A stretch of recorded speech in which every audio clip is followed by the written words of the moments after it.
as you love, you will see me in the stars. As you look up at the stars, I will be there. I'm Monica Charette, and this is Holding the Light. As long as you love, I will whisper in your ear. Little whispers you will hear. As long as you love. What's it like to mourn the death of your child with an entire country? Deb Roberts knows all too well. Her brave son, Michael Holland, was among the 33 crewmates who died aboard the SS Elfaro in one of the worst U.S. maritime disasters in 40 years. Colby and I asked Deb about those first days and weeks as she waited to learn the fate of her son, ultimately coming to terms with the fact that she will never bring him home. And where is she in her healing today, 7 years later, as she works tirelessly to honor Michael's legacy? Join us as we hold the light with Deb Roberts. Welcome back to Holding the Light. We are joined today by a woman who not only selflessly shares her personal story to help other bereaved moms like me, but who stepped into the spotlight after a national tragedy took the life of her son, Michael Holland. So welcome to our podcast, Deb. Thank you.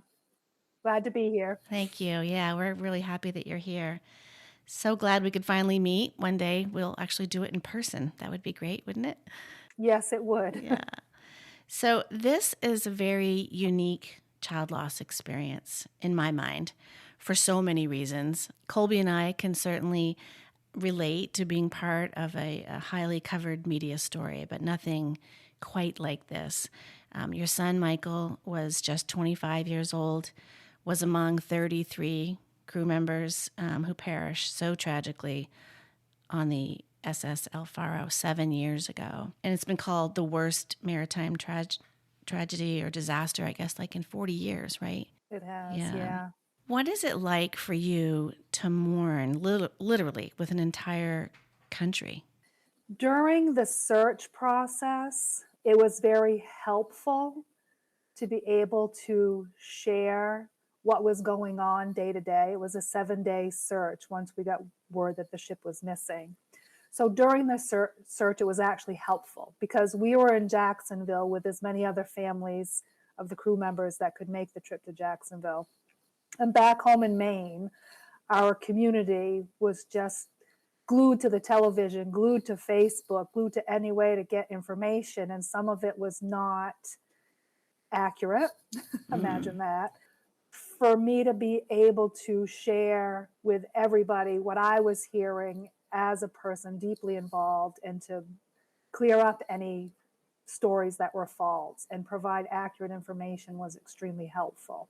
Once the Coast Guard called off the search and we realized we weren't bringing Michael home, then it was a difficult thing to maneuver to still be so public because we went from searching and wanting to get the word out to coming to grips with the fact that Michael wasn't coming home and switching gears to begin the lifelong grieving process. Yeah, we want to kind of dig a little bit deeper into that.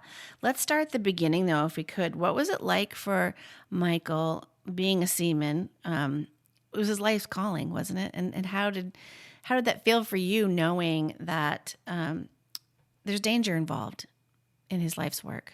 Right. He was actually the first in our family to become a mariner. Didn't really know a lot about it. Even when he was working, I knew when he was gone out to sea, I knew what days he would be able to check, his text messages or he would be calling. But I really didn't have a good grasp on the danger of it, honestly. Mm-hmm. He had talked about, as an alternative before going to Maine Maritime, he had talked about going into the Marines. And I was so scared of that.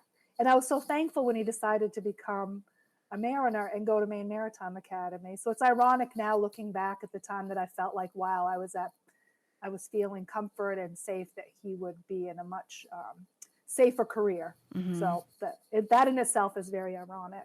But I didn't really understand it. Like I said, he was gone for so many days at a time out to sea. He was kind of a wild child. So I felt like when he was on the ship, he was actually safer than when he was home and had his 75 Saturdays, what he called it. When he was working, it was always Monday. When he was working, it was always Saturday.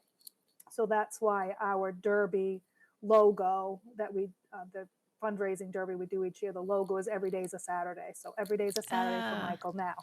Got it.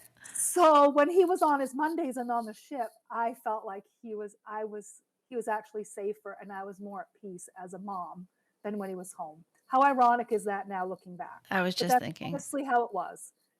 Truly, that's how it was. I felt like, okay, he's working, he's being responsible. He's not out partying and having a good time, or out fishing or hunting where there can be accidents. I honestly just didn't have a sense of the true danger of the profession that he was in and came to appreciate the responsibility that he had in his position only after I lost him, which is unfortunate. But I'm thankful I did get to learn about his profession after. But it's been an interesting journey as a mom. I imagine. He knew the danger though, right? Oh, yes, definitely. I think he just didn't tell me. Yeah. He was a child that would always tell me after he had done something stupid and nothing had come out of it. So he was very adventurous. Before he actually headed out to sea the last time, he went skydiving. And he knew not to tell his mom that he was going skydiving until after everything went well. So that afternoon, I happened to meet up with his girlfriend's mom at the grocery store, and she started talking to me about how the day had gone and how exciting it was that he had gone skydiving. And the look on my face, she was like, "You didn't know, did you?" And I said, "No, because he doesn't tell me until after everything goes okay." And she said, "Well, everything went okay." So that was just how it was. He knew to protect his mom and not let me know about the wild side of him until it had come out on the other side and everything was good.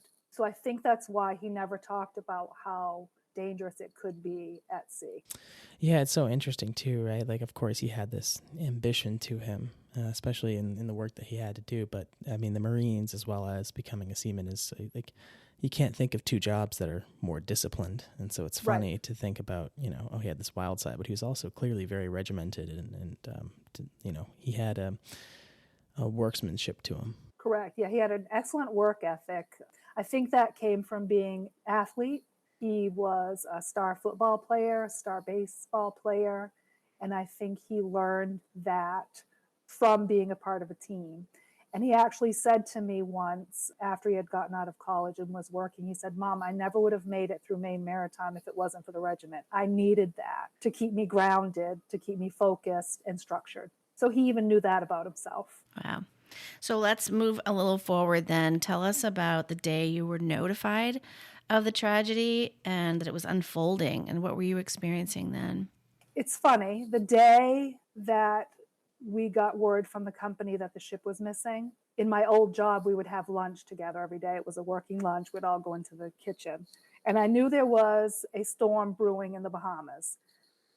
And I remember at lunchtime saying, wow, there's a hurricane in the area where Mike's ship goes. It goes between Jacksonville and Puerto Rico. I assume they go around it. I had it on my mind, not like panicked, but for the first time, like I had it in my mind, like I wonder how that all works. And so that was at noontime, thought nothing more of it, went back to work, and a little bit after 3, my phone rang.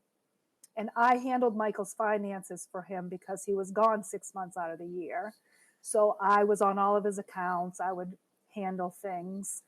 I bought a truck for him while he was out to sea once and had it delivered, and we picked him up at the airport with it, which was just amazing memory that we have now. And I'm sure you think about that now too, like a moment that you had in time. You had no idea how precious that would become, but that was one of them. The phone rang and I answered it, and they said, "Is this Mike Holland's mom?" And I'm like, here's another someone calling, because I would get his telemarketer calls because I was on everything. And I'm like, "Yes, this is Michael's mom." And then she said, "This is so-and-so from Tote," which was Mike's company. "We have a situation that we need to make you aware of." Then my mind flipped to, what did Michael do now? Every mother knows that feeling. Exactly. So first a telemarketer, nope, it wasn't a telemarketer, it was this company. And then, they said, we have a situation. I'm like, oh my God, what did he do now? And then they proceeded to tell me the details that they had lost communication with the ship at 7:20 something in that morning, and they hadn't heard from them since. At the time, they had talked to the captain, and they felt like they were, okay. Not a lot of details, which I didn't understand at the time anyway. I just went to automatically the worst case scenario, which is a natural thing again for a mom. As soon as I started hearing that, I remember I had a standing workstation, and I remember hollering to my coworker, and I said, I need a chair. Michael's missing. Oh my God. And so she came in and got me a chair and sat down and just stayed with me while they tried to give me the other details. And my mind was going and going and going.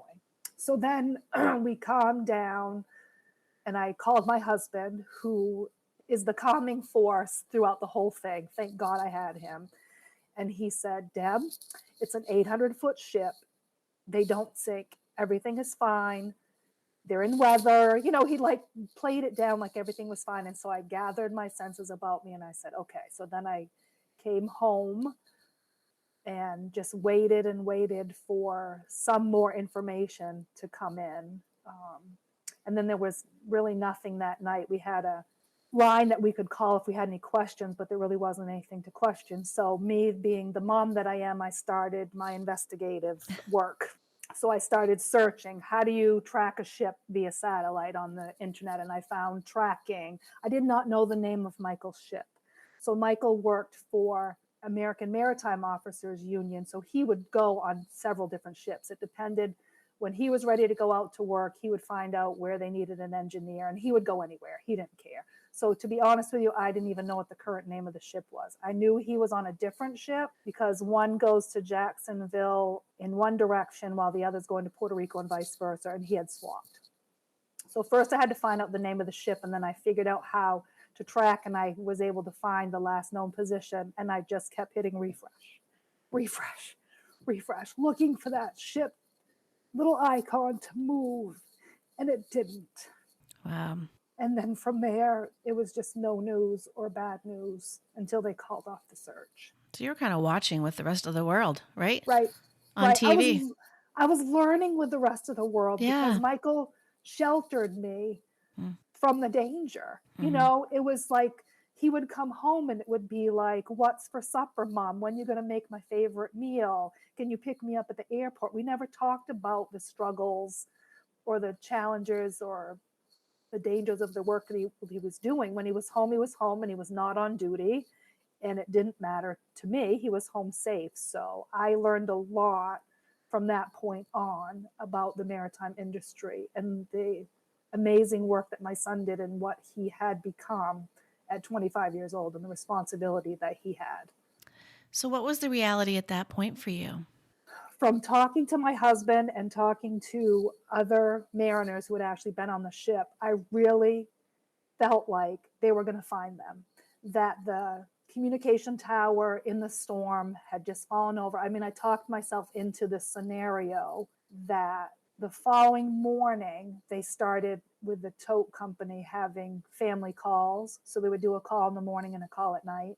And that call in the morning, they offered for any families who didn't live in Jacksonville to fly down. So we started making arrangements to fly down, and we flew down the next morning. And I was convinced that by the time I got to Jacksonville, that they would have found the ship. It would have rolled into Puerto Rico, damaged to whatever it was, limping along, and that we would figure out a way to meet up with them and bring them home. That's truly where I had gotten to, from thinking the worst to rationalizing with people who aren't as emotional as me. And I really felt like, day 2 or 3 of the search, that was going to happen. But of course it didn't. So it was definitely a roller coaster of emotions and thoughts. Excruciatingly hard. Excruciatingly. Yes. I can't imagine that, actually. Yeah. So at what point did you receive the news that it was not going to be what you had hoped? Saturday we arrived in Jacksonville. So I have to go back and just tell this story because it's amazing how sometimes there are no coincidences in life. I don't know if you have found that with your grieving process, but I have come to learn. I hate the phrase, everything happens for a reason. I don't believe that, but I do believe there are no coincidences in life. So we got to the airport early Saturday morning in Portland, and there was a delay. And I saw a woman over in the corner of the airport terminal sitting in a rocking chair, and she was upset. And something told me to go talk to her. And I went over and talked to her, and I put my hand on her, and I said, "Do you have someone missing on the ship?" And she said, "Yes, my daughter." And I said, "My son is also on the ship." And it was just that connection was made. We took her in. She was traveling alone, and we had my son's girlfriend, his mom, her mom, my husband and I. So we had a whole group, and we just adopted Lori Bobio into our family. And we ended up getting delayed in New York for the full day. So to add to the stressful mix, it took all day to get a connecting flight. So I really got to know Lori, got to learn about Danielle, who's her daughter, who was lost on the ship too. We talked about Mike, just really connected. So we didn't get to Jacksonville until 6:00 that night. And they had already had the family meeting, so we didn't really hear anything. And then Sunday afternoon, we started hearing that other ships were seeing oil slicks. They were finding small items because the storm had finally passed through. So they were finding things. So it was either no news or little tidbits of bad news from that point forward until the Coast Guard called off the search on Wednesday. So it was Thursday that it happened, and the following Wednesday they called off the search. So it was 7 days. 7 days of a lifetime. No kidding. And are you still close with Lori today? Yeah, actually, they just had a public art dedication in Rockland in right around the 7-year anniversary, and several of the families came that traveled from afar. And Danielle was from Rockland, so Lori and her fiance came up, and we connected. We went out to dinner, just got to catch up with her and some other families. So we definitely have quite a group that stay connected through Facebook or other means, just checking in on how we're doing, making sure that everybody's fine, honoring any work that's being done in memory of loved ones, moving forward, living day to day. Yeah, definitely staying connected. Man, wow, that's an amazing story, honestly.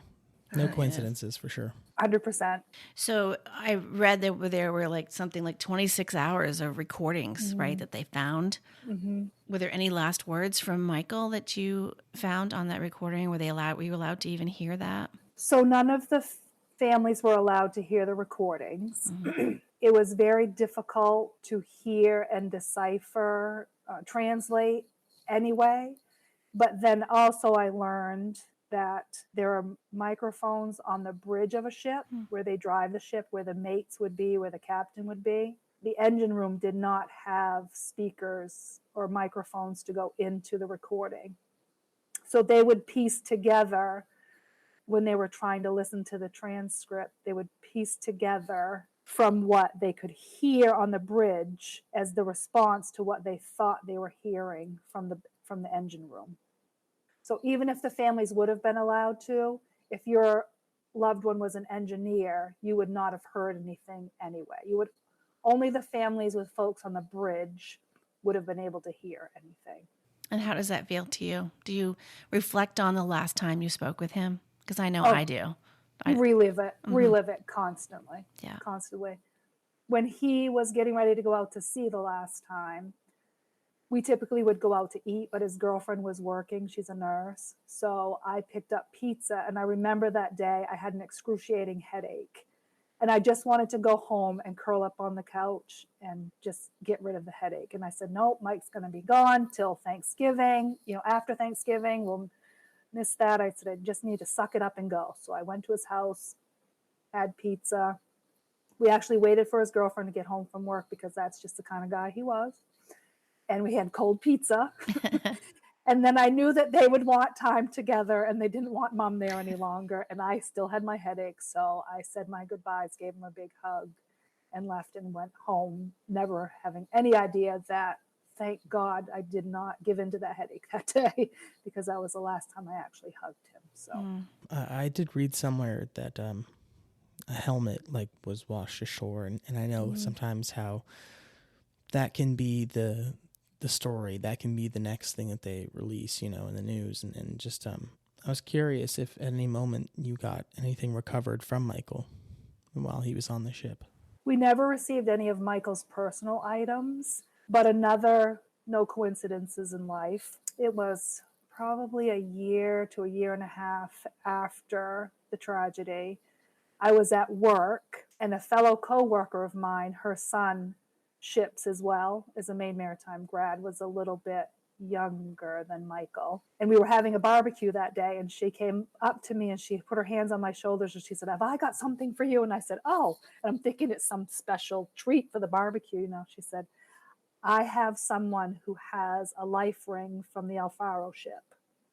And we both just started crying. And she said her husband made furniture and was connecting with a gentleman in New Hampshire who also makes furniture. And they were talking, and he knew that this guy's son was a mariner. And they were talking about Elfaro for some reason. And the gentleman from New Hampshire has a home in the Bahamas. And so the conversation came up that his wife had found a life ring from the Elfaro on the beach, and he had brought it home and hung it in his garage. And he just felt like he was a keeper of it, and that it didn't belong to him, and that someday he would find someone that needed to have that.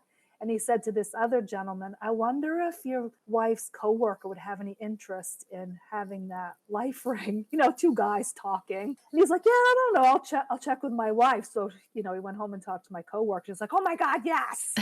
So they connected us, and we met them in New Hampshire, met the wife and the husband, and actually received the Elfaro life ring. I don't know how many there were on the ship, but we are the keeper of that life ring. I have it upstairs in my room. It's all beat up. It's very difficult to see the writing on it. And we thought about having it redone, remade so that it would look nice. And then we were talking to some of the family members and some of the folks from Tote, and they just said, "You know what, that's really a true representation of what those crew members went through. And I wouldn't touch it. I would leave it just the way that it is." So we've never done anything to it. You have to look really close, but it's definitely a life ring from the Elfaro. And since then, we've gotten a second one from the same gentleman. And I felt like, being the keeper of it with 32 other families, I didn't want to have two of them. That wasn't really fair. So I worked with Mike's company, Tote, and they actually built a bulletproof display case, and put it at the memorial in Jacksonville. So anybody who has a connection to a crew member on the Elfaro, or even just mariners in general who just have a sensitivity to it, they can see that actual life ring on display at the park. So there's been 2 life rings that have come through me in the last couple of years since the tragedy. So it's pretty cool. Real treasures, really, to you. Yes, Yeah. Definitely. Yeah. So it's, it's not Michael's laptop or his hat or his sneakers or anything like that. For some reason, Michael hadn't taken his favorite baseball cap with him when he went out last time. I have no idea why. So I have that. That was at his house. So I actually have it in a display case. So I do have something from him, but it wasn't, on the ship and washed ashore. But it's definitely a well-worn baseball cap and a representation of Michael. So this is probably a difficult question, and I'm sure it's even harder for you to answer than for me to ask. But how do you think grief is different when you know your child's body will never be found? I think about that a lot. Sometimes I don't want to say the word blessing, but I think there's a part of me that never had to experience the closure. It's like I can always keep minute ounce of hope in my mind that he's on some island somewhere and lost his memory, and that everything is fine, because I never had to come to terms to lay his body to rest. But then on the flip side, I've never had a chance to lay his body to rest. Right.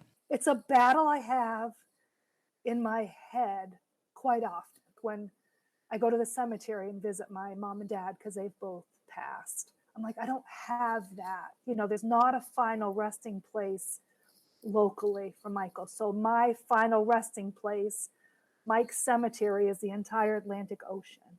So when I feel the need, when people would typically go to the cemetery, I go to the ocean, which I can do right in Maine. In an hour and a half, I can be at the Atlantic Ocean. So I have that as a place to go, and I really feel closest to Mike when my feet are in the water. I know I have memorials to go to. They're absolutely beautiful. But as far as an actual final resting place, I feel closest to that with Mike when I have my feet in the ocean. And I was going to ask, actually, because you mentioned the baseball cap and now the ocean, where do you see and feel Michael? Like when you're out and about, do you have anything that reminds you of him when you're around certain individuals or in a certain place in nature, or is there a song? Is there anything else that really connects you to Michael now? All of the above. So early on after losing Mike, everybody seemed to be getting signs from Mike, but I wasn't getting anything. Mike rented a house up in Castine with several other friends. And my son, Ron, was a senior at Maine Maritime when this tragedy happened. So it was very, very difficult for him to go back to school. On his way back to school for the first time, he looked over at the house where Mike lived and looked out on the field, and there was a piebald deer standing in the middle of the field.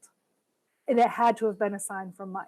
Like Ron had never really seen, a piebald deer, and it to be right behind the house that, Mike lived in for 2 years, his last 2 years of college. So I was excited for folks, other family members were talking about it, cardinals, these types of things, and I was getting nothing. And I would think, am I representing Michael wrong? Am I not angry enough? Because some people were so angry when it happened. And I never went through that. My own personal journey, I didn't go through the anger phase. Don't know why, but I didn't. And so I was thinking, is Michael not reaching out to me because I'm not angry enough? Am I not representing him well enough? And so I was on the way to a conference one day, and I'm talking to Mike in the car, and I said, I'm like, why am I not getting a sign from you, Michael? What am I doing wrong? And I came around a corner. There was no other vehicles behind me, in front of me, and a mother deer and 2 little bucks walked out in the road and just stopped and stood there. And I was like, okay, Mike, thank you. Thank you. I just wanted to know that I'm representing your memory the way that you would want me to. And I knew it was a sign from him. And then I said, I need to get a picture of this. No one's going to believe me. And so I went to get my phone and I looked up and they were gone. There was no way I was going to get a picture of them. So that was my first experience with wildlife. And there have been other times when I've been thinking about Mike, like on my birthday, I saw a moose on my way home when I was thinking of him. So I kind of see that as a sign from him. I find heart-shaped rocks a lot when I'm walking. There are songs. Mike loved Stairway to Heaven, and he actually had the chorus on a poster on his wall. So Stairway to Heaven always brings me to Michael. And I would pick him up and drop him off at the airport pre-girlfriend. So I was the taxi service for the longest time. So there's a song by Ozzy Osbourne called Mama, I'm Coming Home. And so that kind of became my song when I would be going to pick Mike up at the airport. Going to the airport is very difficult, still remains to this day, to see that stairway where they come down from the gate is very difficult because, that's where I would always see Mike for the first time. And it was just so excited. And we would have our time together in the car from there to home. I had him 100% to myself, just very excited to be home, stop somewhere and get some junk food because he hadn't had any on the ship. And then once he got home, he was off. So it was such a treasured time. So that song, takes me back to those times whenever I hear that. So, there's all these things that make me think of Mike, remind me of Mike. I'm glad you have all of them. And what would you say for other grieving parents that are feeling like, where's my sign? Yeah, I think you have to really step back and be open to it. You can't really force it. You just have to be, have an open mind and just let it flow naturally. And for me, that's how it's happened. And it's been 7 years. Where would you say you are now in your grieving process? I think I probably have been in the same place for a while. I continue to do the work in his memory, and that brings me so much comfort and joy. And it's not as often painful. Mm-hmm. The painful days seem to be less often. They still occur occasionally, and there's nothing you can do to prepare for it. There's nothing you can do to know when it's going to happen. Some event could not trigger it one day, and then the next day it could just send you into a meltdown. And so I've come to learn that over time in my grieving journey. And I just know when those moments happen, I have to live them. I have to embrace it. I have to deal with it because something's making me feel that way at the time. And then I put my boots back on, step up, and I move forward, and just continue to work to make sure that no one forgets Michael. I feel like as time goes on, it's harder work to make sure people don't forget Michael. One of the things that you've worked on that I find not only fascinating, but just so inspiring is, and I apologize if I get the semantics incorrect, but the extension of loan deferment for seamen from Maine, and what that process was like, and what his initial vision was, and what eventually you helped to bring into to Maine's legislature. So I'd love to hear about that. Sure. So when Mike was out to sea, like I said earlier, I took care of all of his finances, which included filing his taxes for him. And there's what's called an education opportunity tax credit that was passed by the legislature, trying to encourage folks who went to school in Maine, went to college in Maine, to stay in Maine and work in Maine after graduation. So that was passed, and I was working on Michael's taxes, and I came to realize the criteria excluded mariners who lived in Maine because you had to work in Maine as one of the criteria.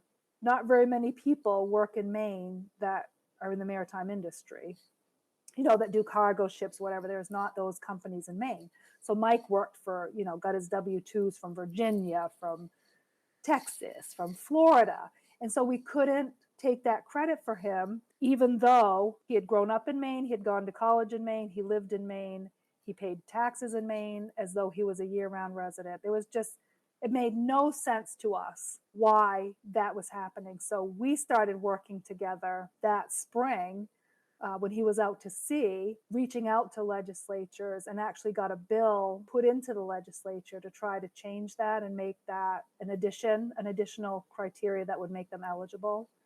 But it ended up on the appropriations table, and it just died there for lack of funding. So then when they called off the search, this light switch went off when I knew that Michael wasn't coming home. And then my focus in life became making sure that no one forgot Mike. And how was I going to do that? So one of those things to make sure that they didn't forget Mike was to follow through on what he and I had started. So I had a mission. When I made arrangements for the celebration of life for Mike, I intentionally invited the senator who had sponsored the bill.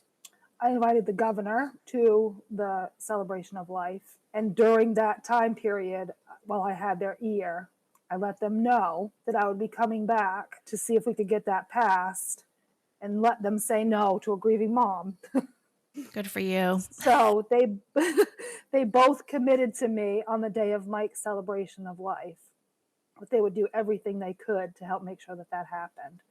So we worked together. Senator Saviello from Wilton, we introduced a new bill, and I went and testified. When Mike and I were working on it, people just didn't really understand it. His friends, were out to sea, doing their own thing. They weren't realizing what they were missing out on. So I didn't really get a lot of people to come and help me the first time around.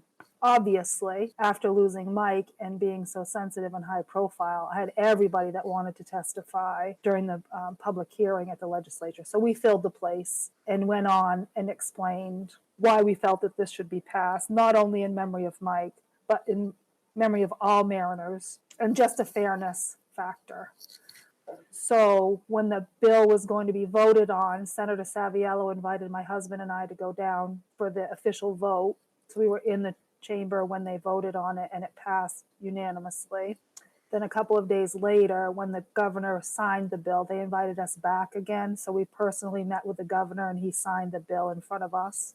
And it now allows for those who work part-time at least part-time on a vessel at sea, but meet all the other criteria, can take that credit. So it never benefited Mike, but it has benefited so many of his friends and counterparts and people in similar careers as his. And it will continue to benefit so many seamen and women who are in that industry. And I think that's just such an amazing way to have honored his legacy, is to keep his vision and his generosity and his foresight moving forward. I think it's so beautiful.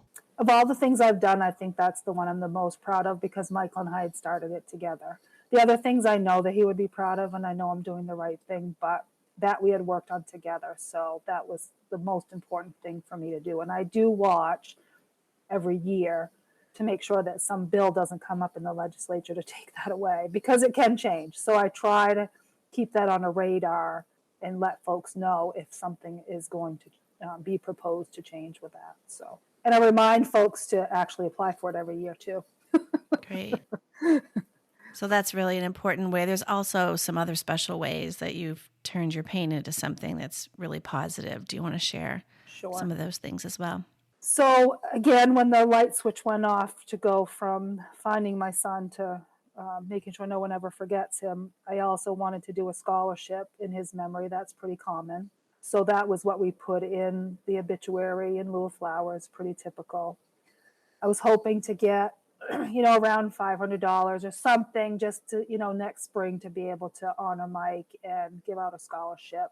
Had no idea how successful it was actually going to be. And that early winter, some of his friends approached me and said, hey, we do a fishing derby every year on Round Pond, and we typically donate to a different charity every year. Would you mind if we had your scholarship fund as the donor, who we donate the scholarship funds to this year? And I said, oh, that would be great. Michael had participated in the derby for the years when he was here. It just really connected. So we got together, we did the derby, had no idea. There was no room left on the ice. It was a small pond. We had over 1,000 people there.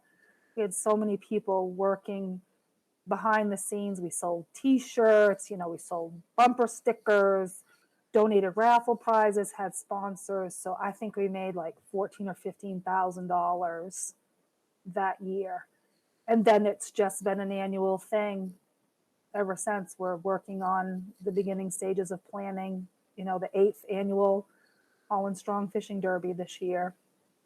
The scholarship fund has probably around $120,000 in it.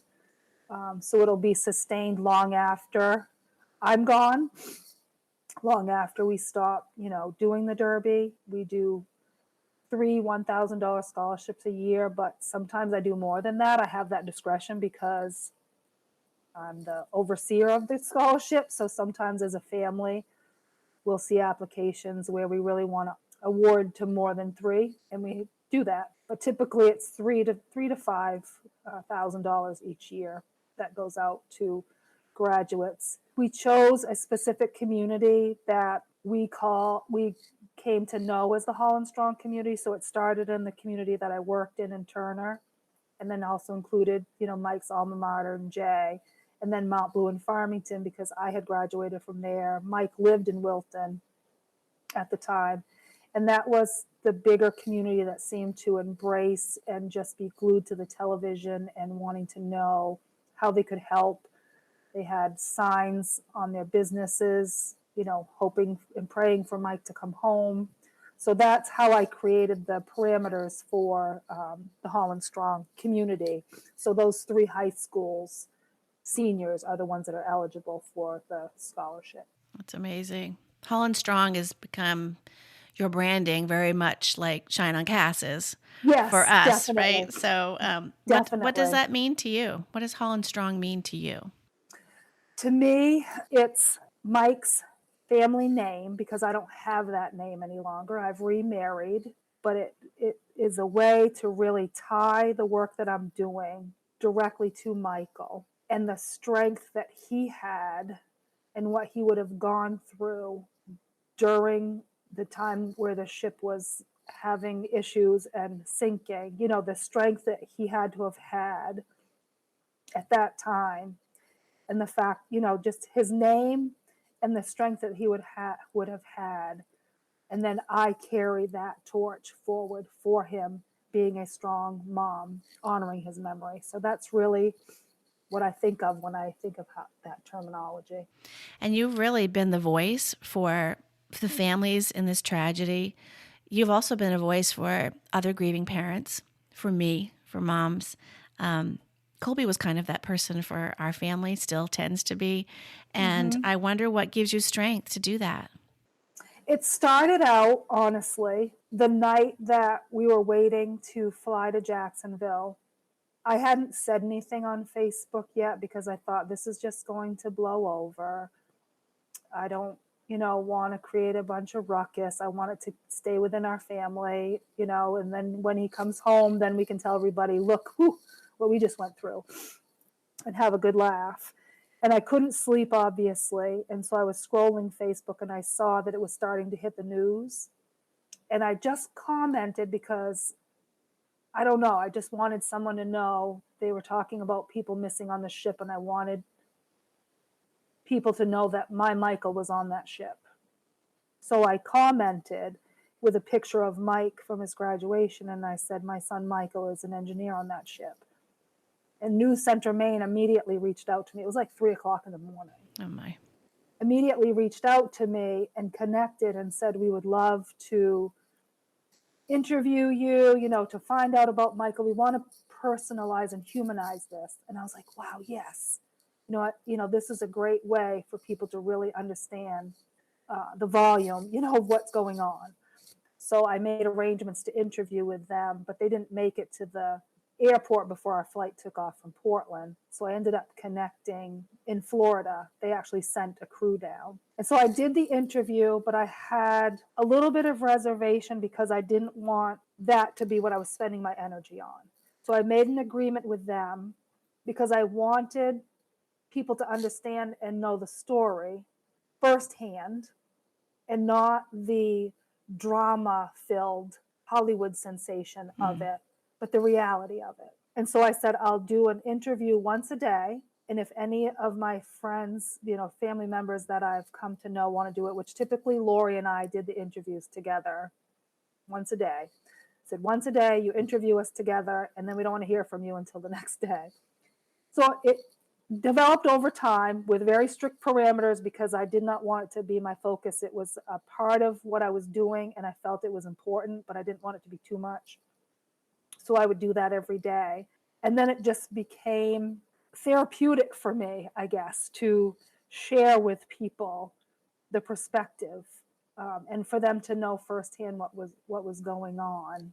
It became another way for people to not forget Mike. So it developed over time into more, but it started out by wanting to humanize the news story that was breaking and make people understand that, yes, these are real people.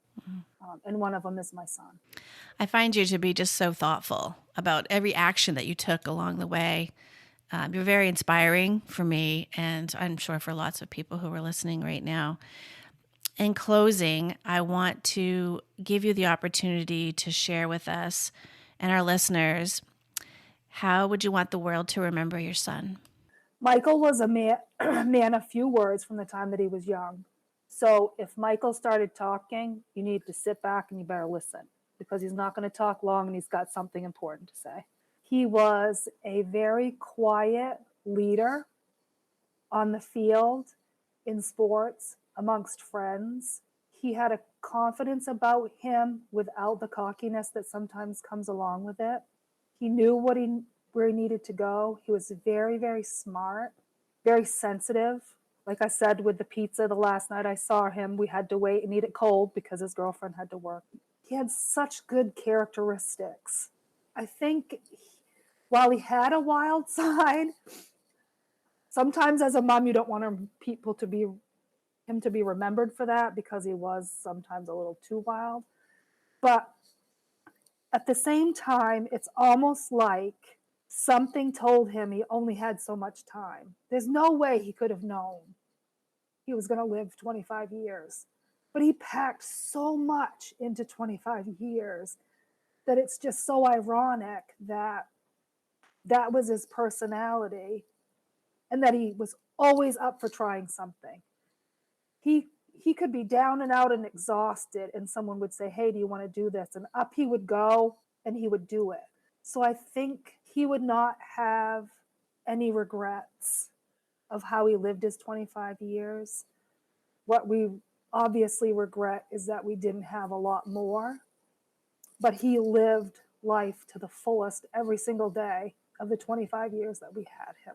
Well, this national tragedy certainly affected many other families connected to a wide web of wives and children, grandparents and aunts and uncles, and literally a sea of people, right, from Maine to Florida and around the world. Right. And we join in sharing your deep sympathy, Deb. Thank you. And we walk beside you in your grief. And we want to keep saying Michael's name so he's never forgotten. Thank you. It's so funny. Someone will come to you. I'm sure you've heard this.